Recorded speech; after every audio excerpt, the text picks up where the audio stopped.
everyone, welcome to Parcham classes. I am Bhumika Prajapati. So as you all know हमारी MCQ series चल रही है। आज का जो हमारा लेक्चर है वो लेटर मुगल रूलर्स के ऊपर बेस्ड है। ठीक है, इसमें लेटर मुगल रूलर्स और थोड़े बहुत जो है आप लोगों को औरंगजेब, अकबर, इनसे रिलेटेड एंड उनके एडमिनिस्ट्रेशन से रिलेटेड भी एक दो क्वेश्चंस मिल जाएंगे। Okay, so without wasting any time आज का लेक्चर हम लोग स्टार्ट करते हैं। सो देखिए, फर्स्ट क्वेश्चन जो पूछा गया है, which later Mughal ruler was known as Shah e बेखबर। ठीक है, किस मुगल शासक को शाह ए बेखबर के नाम से जाना जाता था। ठीक है, तो इसका करेक्ट आंसर है बहादुर शाह वन। राइट, देखिए ये जो लेटर मुगल रूलर्स है ना, इन्होंने ज़्यादा कुछ करा तो है नहीं। ठीक है, इसलिए इन लोगों को लेटर मुगल रूलर्स में रखा गया है बिकॉज इनका इतना कुछ कंट्रीब्यूशन नहीं है। ठीक है, बाकी ना इन सभी मुगल रूलर्स को ना कुछ कुछ अलग अलग नाम, कुछ अजीबोगरीब टाइटल्स और नाम से जाना जाता था। ठीक है, मैक्सिमम क्वेश्चन जो है लेटर मुगल रूलर्स में इन चीज़ों से बनते हैं। राइट, सो इसमें आपको ज़्यादातर क्वेश्चन यही मिलेंगे कि इनको किस नाम से जाना जाता था। ठीक है, बाकी फारूक सियार जो है उसका थोड़ा सा डिफरेंट क्वेश्चन मिल जाएगा बिकॉज उन्होंने रॉयल ग्रांट जो है वो दिया था एंड एक दो अलग थोड़ी बहुत बातें जो है जानने को मिलेगी आपको इसमें। बाकी मैक्सिमम क्वेश्चन यही है कि इनको किन किन नामों से जाना जाता था और अगर एक दो कुछ कॉन्ट्रीब्यूशन इन्होंने करा हो तो वो देख लेंगे। राइट, तो पहला क्वेश्चन क्या पूछा गया है कि शाह ए बेखबर ये कौन से लेटर मुगल रूलर को कहा जाता था। तो ये बहादुर शाह वन थे जिन्हें ये टाइटल दिया गया था। ठीक है, इन्हें ये टाइटल एक मुगल हिस्टोरियन थे जिनका नाम है काफी खान, उन्होंने दिया था। राइट, तो क्वेश्चन नंबर 1 से आप लोग सिर्फ इस चीज को याद रखना, Shah Bekhabar Bahadur Shah one. Right, next question, who introduce Ijara.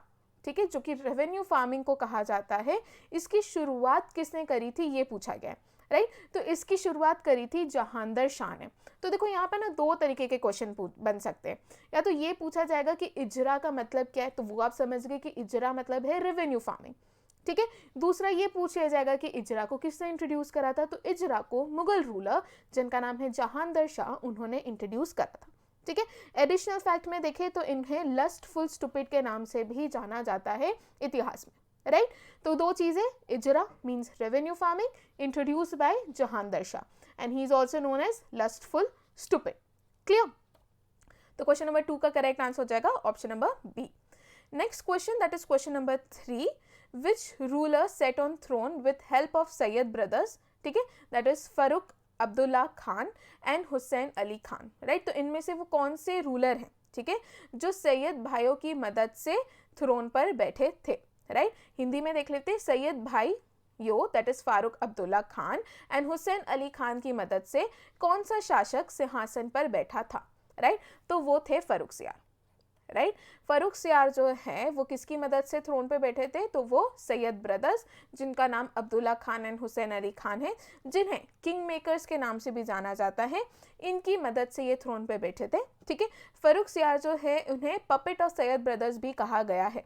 ठीक है, इसके बाद आप फरूक सियार के बारे में ये याद रखना कि इनकी जितनी भी पॉलिसीज थी वो काफ़ी ज़्यादा रिलीजियस टॉलरेंस थी। ठीक है, उन्होंने completely jizya tax and pilgrimage tax को अबॉलिश कर दिया था। प्लस ये वही फरूक सियार है जिन्होंने 1717 में रॉयल फरमान जो है ब्रिटिशर्स को दे दिया था, ये वाला भी चीज़ याद रखना। ठीक है, और दूसरा याद रखना सैयद ब्रदर्स कौन थे और उन्हें किंग मेकर्स के नाम से जाना जाता है। राइट, इतनी चीज़ें इस क्वेश्चन से आप लोगों को याद रखनी है। तो इसका करेक्ट आंसर हो जाएगा option number C, that is Farrukhsiyar. Now next question, Mohammad Shah was also called. ठीक है, मोहम्मद शाह को और किस नाम से जाना जाता था। देखिए, अभी हम देख लिए कि शाह ए बेखबर जो है ये बहादुर शाह वन को कहा जाता था, तो ये तो नहीं होगा, बहादुर शाह वन। राइट, उसके बाद हमने लस्टफुल स्टूपिड देख लिया। ठीक है, लस्टफुल स्टूपिड किसको कहा गया है, जहांदर शाह को, तो ये भी नहीं होगा। अब नीचे देख लो, डिस्गस्टिंग कावर्ड जो है ये फरूक सियार को कहा गया है, तो डिस्गस्टिंग कावर्ड भी नहीं होगा। ये किसको कहा जाता था, तो ये फरूक सियार को कहा जाता था। राइट, अब बचा कौन, option C, that is Rangila emperor. Right, तो रंगीला एम्परर किसको कहा गया है, तो ये कहा गया है मोहम्मद शाह को। तो ऐसे चार चीजें सीखने को मिल गई। पहली चीज, मोहम्मद शाह को रंगीला एम्परर कहा जाता था, बहादुर शाह वन को शाह ए बेखबर। ठीक है, Jahandar Shah was known as lustful stupid and disgusting coward किसको कहा गया है, तो फरूक सियार को डिस्गस्टिंग कावर्ड कहा गया है। राइट, तो इतनी चीजें इस क्वेश्चन से आप लोगों को याद रखनी है। मैं बता रही हूँ, लेटर मुगल रूलर्स की बात बता रही हूँ, मैक्सिमम क्वेश्चन यही बनते हैं। ठीक है, यहीं से बनते हैं। Right, Moving forward, question number 5, which ruler ruled for the shortest period of time among the Mughals? ठीक है, किस शासक ने मुगलों के बीच सबसे कम समय तक शासन किया था, राइट? तो वो है रफ़ी उद दराजत। ठीक है, रफ़ी उद दराजत जो है ये वो मुगल रूलर थे जिन्होंने सबसे कम टाइम के लिए रूल करा था। 1719 में इन्होंने रूल करा था for the shortest period, right? क्या नाम है उनका? रफ़ी उद दराजत, राइट? तो इसका करेक्ट आंसर हो जाएगा option number D. Next question, that is question number 6, Nadir Shah. ठीक है, यहाँ पे पूछा गया है कि Nadir Shah attacked during the reign of, right? Nadir Shah ने किसके शासन काल के दौरान जो है हमला किया था? तो इसका करेक्ट आंसर है मोहम्मद शाह। ठीक है, नादिर शाह ने मोहम्मद शाह के शासनकाल के दौरान हमला करा था, राइट? सो नादिर शाह के बारे में थोड़ा देख लेते हैं। ईरान से आए थे। ठीक है, इन्होंने इंडिया एंड दिल्ली जो है, इंडिया में दिल्ली में लूट मचाई थी और इन्होंने तख्त-ए-तौस, ठीक है, तख्त-ए-तौस जिसे पिकॉक थ्रोन जो है ना उसे तख्त-ए-तौस कहा जाता है, ये किसने बनवाया था? हमने लास्ट लेक्चर में डिस्कस करा था, ये शाहजहां ने बनवाया था, राइट? तो इसको भी स्नैच कर लिया था किसने? नादिर शाह ने। इसके अलावा वो जब इंडिया आए थे और उन्होंने जब दिल्ली को लूटा था तब वो यहाँ से कोहिनूर डायमंड भी यहाँ से लेकर चले गए थे। इसके बाद अहमद शाह अब्दाली का भी याद रखना, इन्होंने भी दिल्ली को रेड करा था मोहम्मद शाह के टाइम ही। ठीक है, सो 2 जनों का रेड जो है देखने को मिली है मोहम्मद शाह के टाइम पर। पहले कौन है? तो पहले हैं नादिर शाह और दूसरे हैं अहमद शाह अब्दाली, राइट? तो इतनी चीज़ें आप लोग याद रखना। Next question, that is question number 7, Ahmad Shah, ठीक है, ये मुगल रूलर थे, was an incompetent ruler, he left the state affairs in hands of. ठीक है, अहमद शाह एक असक्षम शासक थे, उन्होंने राज्य के मामलों को डैश के हाथों में छोड़ दिया था, राइट? तो वो कौन है? तो वो थी उनकी मदर। ठीक है, अहमद शाह ना काफ़ी ज़्यादा कम्पिटेंट रूलर नहीं थे, तो स्टेट अफेयर्स जो है उन्होंने उनकी माँ को सौंप दिया था जिनका नाम है उधम बाई। ठीक है, जिनका रियल नेम जो है वो है कुदसिया बेगम। ठीक है, तो कुदसिया बेगम जो है ये मोहम्मद शाह की वाइफ थी, राइट? जिनके टाइम पर क्या हुआ था? नादिर शाह और अहमद शाह अब्दाली ने इन्वेड करा था। ठीक है, तो उनकी वाइफ थी मोहम्मद शाह की और अहमद शाह बहादुर जो है उनकी माता थी। ठीक है, सो उधम बाई जो है उनको उन्होंने उनके स्टेट अफेयर्स दे दिए थे। सो उधम बाई की बात करें तो she was an administrator and she served as de facto regent of India from 1748 से 1754 तक। ठीक है, इनको किबला ए आलम जो है ये टाइटल भी मिला था, तो ये चीज़ भी आप लोग याद रखना, right? Next question, that is question number 8, last ruler of Mughal empire was. I guess Mughal साम्राज्य का अंतिम शासक कौन था? तो आई गेस ये सभी लोग जानते होंगे, वो थे बहादुर शाह सेकेंड। ठीक है, कैसे जानते होंगे? बिकॉज 1857 के रिवोल्ट में जो मूवमेंट चल रहा था उसमें लीड करने के लिए उनको एक लीडर की ज़रूरत थी जो उनको गाइड करे। ठीक है, सो एवरीवन डिसाइडेड कि हमें एक मुगल एम्परर जो है उन्हें लीडर बना देना चाहिए। ठीक है, तो सबने किसको अप्रोच करा था? बहादुर शाह सेकंड को अप्रोच करा था कि सर प्लीज़ आप इस रिवोल्ट को लीड करें, आप हमारे लीडर बन जाए। तो बहादुर शाह सेकंड जो है आप वहाँ से याद कर सकते हो। प्लस जब इन्होंने 1857 के रिवोल्ट में पार्टिसिपेट करा था तो he was arrested and he was deported to Rangoon, जहाँ पर उनकी डेथ हो जाती है। ठीक है, ये एक पोएट भी थे, उर्दू पोएट थे जो कि जाफ़र के नाम से, जाफ़र पेन नेम से पोएम्स लिखा करते थे। ठीक है, तो इतनी चीज़ आप लोग बहादुर शाह सेकंड के से याद रखना, राइट? तो क्वेश्चन नंबर 8 का करेक्ट आंसर हो जाएगा option A. Next question, that is question number 9, which ruler was known as Ali Gauhar. ठीक है, अली गौहर के नाम से किस शासक को जाना जाता है?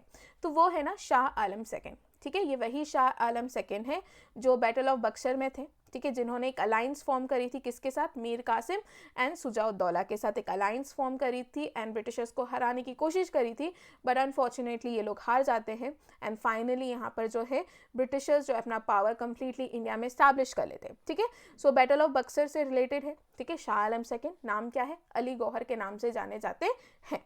ठीक है, सो शाह आलम सेकंड के बारे में देख ले, बैटल ऑफ बक्सर 1764 में पार्टिसिपेट करा था। किस किस के साथ? तो मीर कासिम एंड सुजाउद्दौला के साथ। किसके अगेंस्ट? तो ब्रिटिश ईस्ट इंडिया कंपनी के अगेंस्ट। ठीक है, शाह आलम सेकंड वो he was defeated and he was forced to sign treaty of Allahabad जो कि 1765।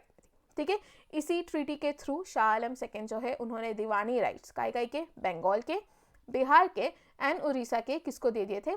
ईस्ट इंडिया कंपनी को, ब्रिटिश ईस्ट इंडिया कंपनी को दे दिए थे। ठीक है, बाद में वो he became prisoner of the English. ठीक है, ये बाद में हम डिटेल में डिस्कस करेंगे, राइट, जब हम मॉडर्न हिस्ट्री स्टार्ट करेंगे। तो इतनी चीज़ें यहाँ पर क्लियर है। शाह आलम सेकेंड को अली गौहर के नाम से भी जाना जाता है। Next question, that is question number 10, who gave Ram Mohan Roy the title of Raja. ठीक है, राम मोहन राय को राजा की उपाधि किसने दी थी, तो वो थे Akbar second.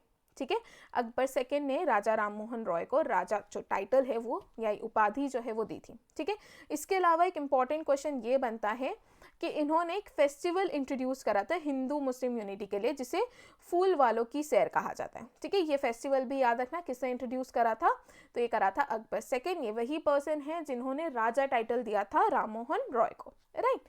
Next question, that is question number 11, What was the district known as during the Mughal period. ठीक है, मुगल काल में जिले जो होते हैं, डिस्ट्रिक्ट जो होते हैं, उसे किस नाम से जाना जाता था, तो डिस्ट्रिक्ट जो है उसे सरकार के नाम से जाना जाता है। जब हम अकबर से रिलेटेड हमने MCQ सॉल्व करे थे, मैंने तब भी आप लोगों को बताया था कि उन्होंने एडमिनिस्ट्रेशन के लिए जो उनका एम्पायर था उसको अलग अलग पार्ट्स में डिवाइड करा था, जिसमें जो डिस्ट्रिक्ट्स होता था उसे सरकार कहा जाता था और जो सब डिस्ट्रिक्ट होते थे उसे परगना कहा जाता था, राइट। तो उसका करेक्ट आंसर क्या हो जाएगा, option number D. Next question, that is question number 12, which of the following was the head of army in Mughal period. ठीक है, निम्नलिखित में से कौन मुगल काल में सेना का प्रमुख था। तो हम लोगों ने लास्ट लेक्चर में ही डिस्कस करा था, हमने अलग अलग पोस्ट जो है उसके बारे में देखे थे। तो जो मीर बख्शी थे वो थे हेड ऑफ द आर्मी। अब आप लोगों के लिए यहाँ पर एक क्वेश्चन आता है, मीर सामन जो है, ठीक है, ये काई के हेड थे, कहाँ बताओगे, कमेंट सेक्शन में। ओके, सो देखिए समझ गए हम, मीर बख्शी जो है वो मुगल पीरियड में मिलिट्री के हेड थे। ठीक है, जिन्हें मीर बख्शी के नाम से जाना जाता था।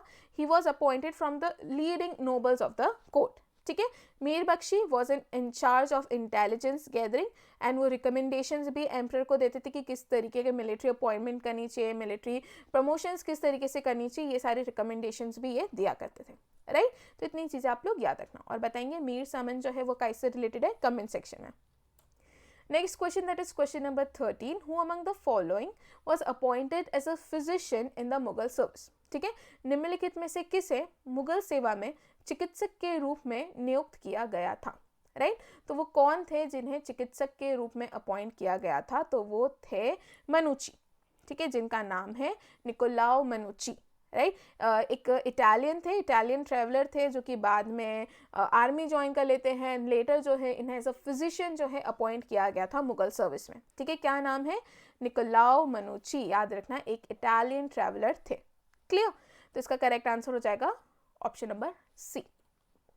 Question number 14, in the Mughal administration Muhtasib was. ठीक है, मुगल प्रशासन में मुतासिब जो है ये क्या था, तो मुतासिब जो है बेसिकली जो पब्लिक मॉरल्स होते हैं उनके इंचार्ज थे, ऑफिसर इंचार्ज थे काई के, पब्लिक मॉरल्स के। ठीक है, ये यूजुअली चीज़ों को, लॉ को जज करने का भी काम करते थे, ऐसा पुलिस भी ये लोग काम करते थे। ठीक है, तो इसका करेक्ट आंसर क्या हो जाएगा, option number C, that is an officer in charge of public morals, right.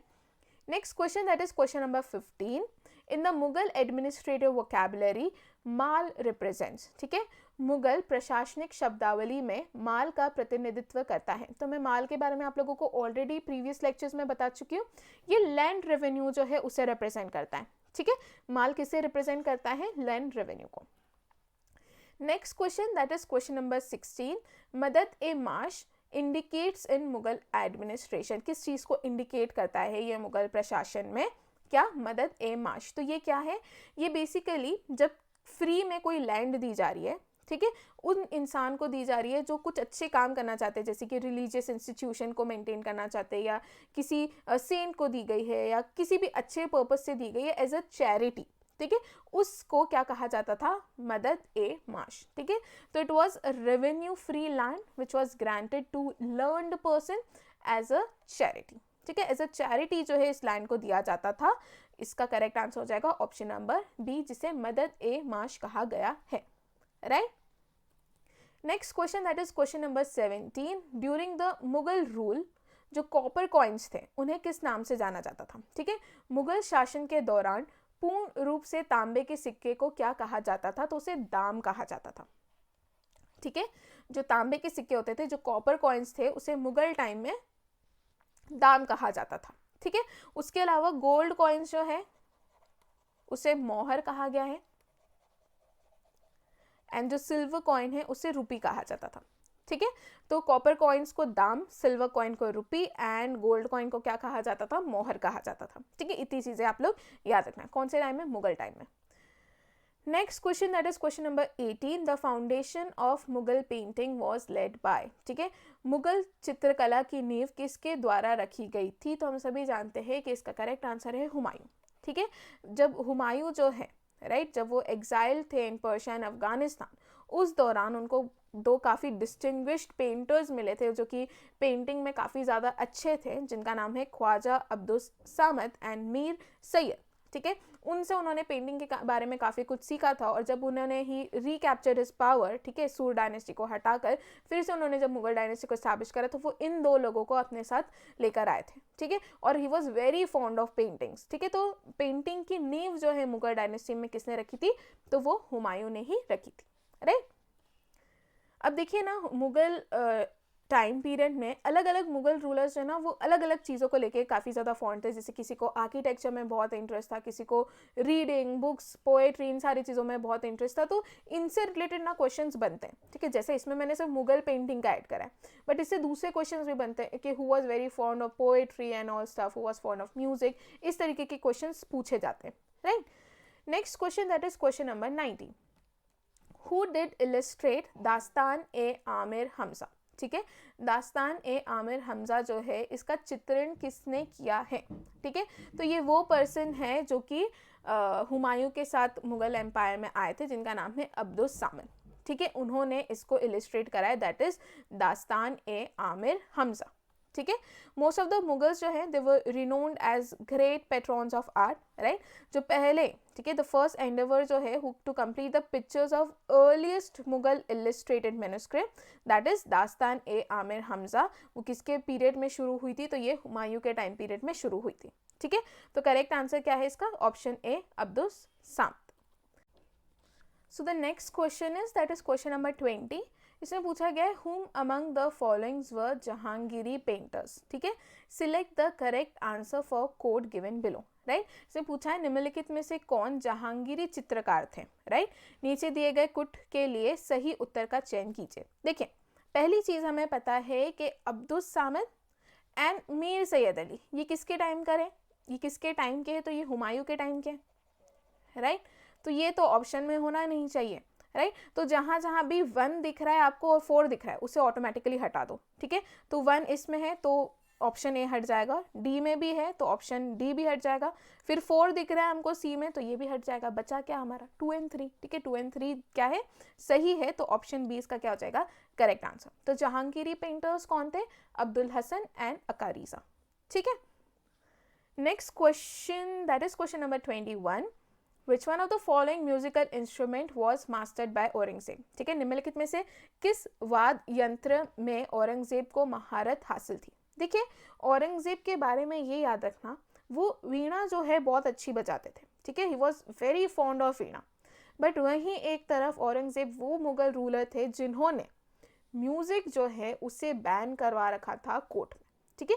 उनके अकॉर्डिंग कोर्ट में नाच गाना करना काफ़ी एंटी इस्लामिक था, राइट। तो इसलिए उन्होंने कोर्ट में म्यूजिक एंड डांसिंग जो है उसे बैन करवा रखा था, right. But he mastered Veena. Plus एक और इम्पॉर्टेंट फैक्ट ये है कि इन्हीं के टाइम पर क्लासिकल म्यूजिक में, इंडियन क्लासिकल म्यूजिक में मैक्सिमम बुक्स जो है लिखी गई है, राइट। तो इतनी छोटी मोटी चीज़ें आप लोग औरंगजेब के बारे में याद रखना। तो उन्होंने कौन से इंस्ट्रूमेंट में मास्टर कर रखा था, तो इसका आंसर हो जाएगा option number C, that is veena, ठीक है। Next question that is question number 22, where is Tansen's tomb located, ठीक है। तानसेन का मकबरा कहाँ पर स्थित है, तो तानसेन का मकबरा है ग्वालियर में, ठीक है।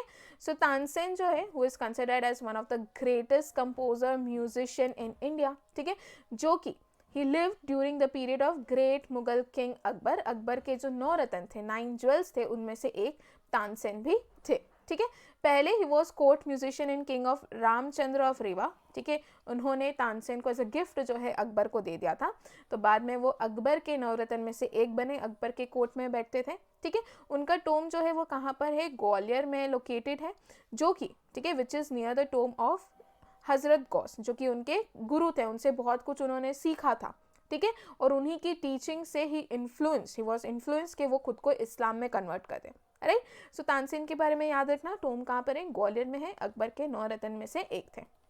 Next question, that is question number 23। ठीक है, match the names of books with which the author's and choose your answer from the code given below. ठीक है, यहाँ पर एक साइड बुक्स दे रखी है, एक साइड ऑथर दे रखे हैं, इन बुक एंड ऑथर को मैच करना है। आई नो ये बुक्स जो है काफ़ी ज़्यादा डिफिकल्ट है, मोस्ट प्रोबेबली शायद आप लोगों ने सुनी भी नहीं होगी। ठीक है, बट अब जो है ना पैटर्न चेंज हो गया है। ठीक है, बुक्स एंड ऑथर्स बहुत डिफिकल्ट पूछे जाते हैं। आपसे क्वेश्चन में ये नहीं पूछा जाएगा कि राजतरंगिणी किसने लिखी है, या ये नहीं पूछा जाएगा कि अर्थशास्त्र किसने लिखी है। ठीक है, ये थोड़े से ना आउटडेटेड क्वेश्चन हो गए, तो मेक श्योर कि नई नई बुक्स जो है मेडाइवल एंशिएंट हिस्ट्री की वो याद रखें। ठीक है, मैक्सिमम मेडाइवल हिस्ट्री की ऐसी बुक्स है जिसमें क्वेश्चंस बनते हैं और जो शायद आपने सुने भी नहीं होंगे। राइट, तो एक दो बार लेक्चर को देख लेना या एक दो बार इस स्लाइड को पढ़ लेना तो आप लोगों को याद रह जाएगा। राइट, तो पहली है आलमगीर नामा। ठीक है, आलमगीर नामा किसने लिखी है, तो ये लिखी है मुंशी मोहम्मद काजिम ने। राइट, तो इसका है ये आलमगीर नामा किसने लिखी है, मुंशी मोहम्मद काजिम। राइट, इसके बाद हम देखें चार चमन। ठीक है, चार चमन जो है ना, मैंने याद रखा था CCCB। ठीक है, मैंने इस तरीके से याद कर रखा था CCCB। ठीक है, क्योंकि मेरे दिमाग में चार चमन वाला था, राइट, तो मैंने CCCB करके याद रखा था। तो इसको लिख रखा है चंद्रभान बारहमन ने। ठीक है, बरहमन ने, चंद्रभान बरहमन ने क्या लिखी है, चार चमन बुक लिखी है। ठीक है, उसके बाद तबाकत ए अकबरी। ठीक है, तबाकत ए अकबरी जो है वो लिखी है निज़ामुद्दीन अहमद ने। ठीक है, बच्चे इकबाल नामा जहांगीरी। ठीक है, तो ये मोइतामद खान ने लिखी है। ठीक है, इकबाल नामा जहांगीरी जो है किसने लिखी है, मोइतामद खान। राइट, तो आई नो डिफिकल्ट बुक्स हैं। ठीक है, बट एक दो बार पढ़ोगे खुद ही याद आ जाएगा। जैसे कि आलमगीर नामा, ठीक है, काजिम ने लिखी है। आलमगीर नामा किसने लिखी है, काजिम ने लिखी है। उसके बाद CCCB करके याद रख लेना। ठीक है, क्या है, चार चमन किसने लिखी है, चंद्रबान ने। ठीक है, फिर आ जाता है तबाकत अकबरी। ठीक है, निज़ामुद्दीन अहमद ने लिखी है। राइट, इकबाल नामा जहांगीरी किसने लिखी है, मोइतामद खान ने। राइट, तो ये कुछ बुक्स है, इसके नाम भी आप लोग इसके ऑथर्स के नाम याद रखने की कोशिश कीजिएगा। Right, next question, that is question number 24। Who is the author of Shahjahannama. ठीक है, शाहजहांनामा के लेखक कौन है, तो इनायत खान जो है उन्होंने शाहजहांनामा लिखी है। बाद में इन्होंने पर्शियन में लिखी थी ये बुक। ठीक है, बाद में it was translated into English by A.R. Fuller. ठीक है, तो ये चीज़ याद रखना। तो शाहजहांनामा, जिसमें शाहजहां के क्रॉनिकल्स आपको देखने को मिलेंगे, is a genre of book written about Mughal emperor Shah Jahan. Obviously नाम से क्लियर है। इसे किसने लिखी थी, तो इनायत खान ने लिखी है, and it was translated into English by A.R. Fuller. Right, तो इतना आप लोग शाहजहांनामा से याद रखना। No next question, which of the pair is not correctly matched. ठीक है, एक साइड दे रखे हैं मुगल रूलर्स के नाम और दूसरी साइड के उनके टाइम पर कौन कौन आया था। तो देखिए, पहला ऑप्शन देखिए तो जहांगीर जो है उनके रीन में विलियम हॉकिंस आए थे, हम सभी जानते हैं। कब आए थे, 1605 में आए थे। क्यों आए थे, परमिशन लेने के लिए आए थे, फैक्ट्री इस्टेब्लिश करनी थी। जहांगीर ने विलियम हॉकिंस को टाइटल भी दिया था, इंग्लिश खान का टाइटल। क्यों दिया था, इम्प्रेस हो गया था भैया। क्यों इम्प्रेस हुआ था, क्योंकि यार टर्किश में डायलॉग, टर्किश लैंग्वेज में जो है उसने बात करने की, कॉन्वर्सेशन करने की कोशिश करी थी, जिससे जहांगीर हो गए काफ़ी इम्प्रेस। राइट, इसलिए उन्होंने इंग्लिश खान टाइटल किसको दिया था, विलियम हॉकिंस को। कब आए थे, 1605 में। इसके अलावा नेक्स्ट दिख रहा है अकबर के टाइम पर सर थॉमस रो आए थे। क्या अकबर के टाइम पर आए थे सर थॉमस रो, जी नहीं। ठीक है, थॉमस रो जो है वो जहांगीर के टाइम पर ही आए थे, 1615 में। ठीक है, कब आए थे, अकबर के टाइम पर नहीं आए थे, वो 1615 में आए थे जहांगीर के टाइम पर। तो यहाँ पे ऑटोमेटिकली पता चल गया ना, आगे जाने की जरूरत ही नहीं है, बी से ही पता चल गया हमें कौन थे। जहांगीर के टाइम पर आए थे सर थॉमस रो, ना कि विलियम हॉकिंस के टाइम पर, अरे ना कि अकबर के टाइम पर, सॉरी किसके टाइम पर आए थे, सर थॉमस रो जहांगीर के टाइम पर आए थे, अकबर के टाइम पर नहीं आए थे, कंफ्यूज नहीं करेंगे। ठीक है, आगे बढ़ते हैं, जो कि है हमारा क्वेश्चन ऑफ द डे। तो क्वेश्चन ऑफ द डे में आपसे पूछा गया है, the last son of Indian glory has been used for। ठीक है, शिवाजी, पृथ्वीराज, राणा प्रताप या हिंद। ठीक है, हिंट दे देती हूँ, ये जो last son of Indian glory उसे कहा गया था जो कि लास्ट पर्सन था to hold Vikramaditya title. Right, जो कि मैं बता चुकी हूँ आपको लास्ट लेक्चर से। सो यहाँ पर छोटी सी हिंट है आप लोगों के लिए। सो इसका आंसर लिखेंगे आप लोग कमेंट सेक्शन में। ठीक है, एंड आई होप यहाँ तक सारी चीज़ें क्लियर होगी एंड कोई भी डाउट नहीं होगा, एंड अगर कोई डाउट है तो वो भी आप लोग मुझसे कमेंट सेक्शन में पूछ सकते हैं. Okay, thank you.